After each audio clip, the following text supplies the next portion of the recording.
Well, hello everyone. This is Al Fadi, and I'm so excited today because we are launching yet another brand new video series, myself and Dr. J, who is with me here in studio. And, you know, the minute you mentioned Dr. J, of course, we are becoming more and more familiar now with the historical criticism of Islam. And today's video series that we are launching is no exception. We're talking about Mecca. We've talked in the past about Petra, we talked about the Qibla, we talked about other aspects of the traditional narrative of Islam. Today, we're revisiting Mecca yet again, and we're titling this Mecca in Search of a Place. And there are 5 different areas that throughout this particular video series that we will be addressing. When I say we, myself and Dr. J, who is also here with me in studio. The first area is what we call the Muslims' claims about Mecca. That's the traditional view. We're going to talk about the historical problems with that traditional view about Mecca, the geographical problems, and most likely we'll address the amazing work of Dan Gibson, for instance, in a book that he also called something to that extent related to the geography of the Quran. And then we're going to deal with the issue of Mecca's historical claims that has been debunked. And finally, before we conclude, we're going to talk about Mecca's origins, putting it all together. In other words, when this city possibly originated, at what time. And it's, of course, I want you to pay attention to the fact that Dr. J will always focus on timeline. That's important. Timeline. What do we mean by that? You hear something that is being said that it existed at a certain time, but facts actually show that this particular location, document, happen to originate or be developed at a later time. That in and of itself should be problematic to any Muslim. Mecca is no exception, and we will close this series with our final conclusions based on everything that we have shared with you. So hopefully everyone will be enjoying this series as you've been enjoying all of the other series that we've done together. With that in mind, Dr. J, thank you so much as always for being here with us and for really taking time to do the research and come here to unpack it together. Well, listen, thanks for having me on. I'm wearing the same shirt, the same vest that I wore in the last episodes that we did, the last series. And that's intentional, you know, because you wanted it to look like a continuation of that. Exactly.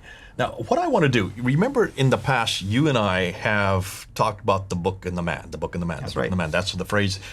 It's what I've been saying for years and years and years. You always have to go back to the book. You always have to go to the man. We've done an entire series on the book, the Qira'at, and the manuscripts. We're yet to do the manuscripts. That's yet to come. But look how popular they've been, both on your site, Sita International, and on my site. And then the man, Muhammad, looking and seeing how Islam really began. We did that in just the last few months, and I think you've broken all records. You have probably the most views of any series so far, just on the man.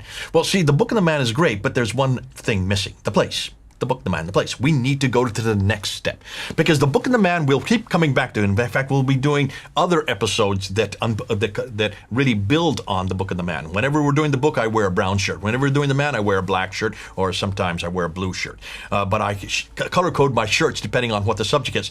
Now, for the place, we're going to talk about something that's even more exciting, because whereas the book and the man, we don't find anything. We just can't find any book. We can't find any man in the 7th century. The place, however, we can.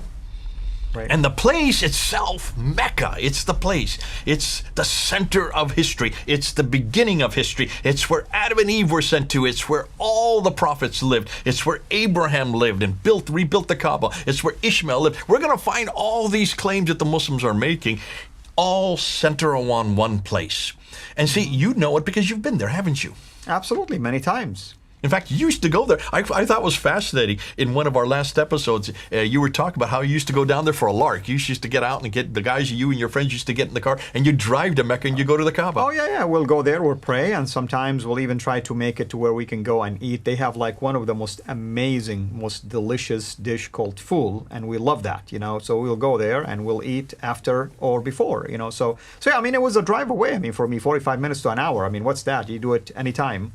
I mean, it's lovely. It's lovely to be able to speak to someone who's actually understands everything I'm saying, who's been to where I've never been. I've only read about it. I've only heard about it. I've never been there, and you've been there. You grew up real close to it, just down the road from it. You jump in a car, you're there in 45 minutes. So we're going to talk about this place. We're going to talk about Jeddah. We're going to talk about your city. We're going to talk about Mecca, which is just not too far away. And we're going to ask some historical questions about these places that no one's dared to ask before. And we're going to introduce some brand new material that's not come up before. And this is why, in some ways, I'm licking my lips because this is probably going to be one of the most exciting topics, because this is a place that just runs and runs and runs and runs. You can walk away from the book, you can walk away from the man and say, there's no way we could ever discover Muhammad because he's just one man. There's no way we can discover the book because they've been lost. But you can't say this about Mecca.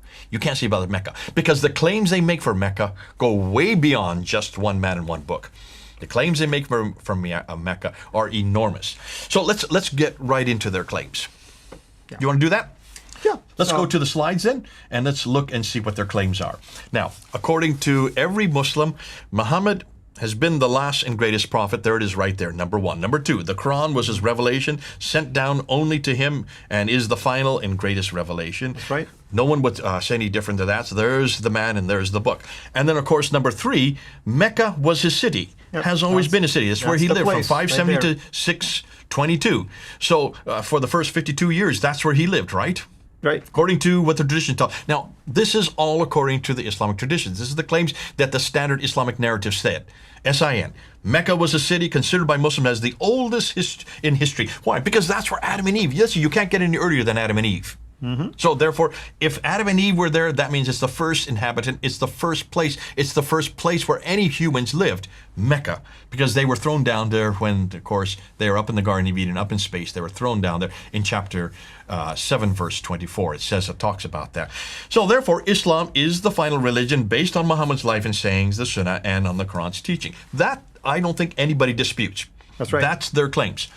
But the conclusion is, if you take those claims, and the conclusion is that Islam is completely dependent on those three. They're completely dependent on the Quran, the book, that's the book. They're completely dependent on Muhammad, that's the man. Correct. And they're completely dependent on Mecca, that's the place, the book, the man, the place. So shouldn't we investigate both the Quran and Muhammad and Mecca to see if indeed Muslims are correct? However, before we already done that with the Book of the Man, let's now look and see just how important Mecca really was or really is. So let's dive into it. Absolutely. And again, we want to clarify for anyone who just joined in, when you see the acronym, not the term SIN, acronym SIN stands for basically Standard Islamic Narrative. That's what it stands for. So in the next episode, what I like to do is look at how important this place is, because it's not me saying it, it's not you saying it, it's what the traditions have said. The standard Islamic narratives have said about this place. We need to see what they're saying first before we can even try to discover whether or not what they're saying is correct. Excellent. So with that in mind, maybe we'll wrap it up here, and we will pick it up next time so that we can talk about the importance of Mecca. And that's, of course, most likely we're going to start with the Islamic tradition and the narrative related to that particular town. As I grew up learning, of course, about it and how important it was, even the Quran actually makes an allusion to that importance in some of the early Quranic passages. With that in mind, thank you, of course, brother.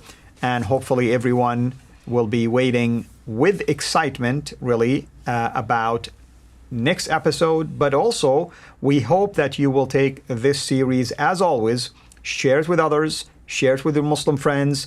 The intent here is not to debate them and yell at them and scream at them or argue with them. The intent is to use it, hopefully, to open a door for a dialogue. Remember, the Bible went through it.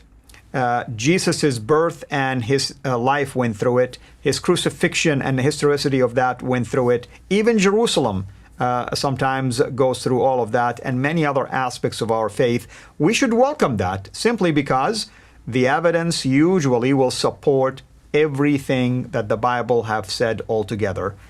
Is that the story when it comes to Islam, its origin, its book, its man, and today, its place? We will see that throughout this series. Thank you, everyone. This is Al-Fadi. God bless you. Thank you for watching this video. Be sure to like and subscribe to our channel Sira International and click on the bell so that you receive notifications whenever we publish a new video or go live.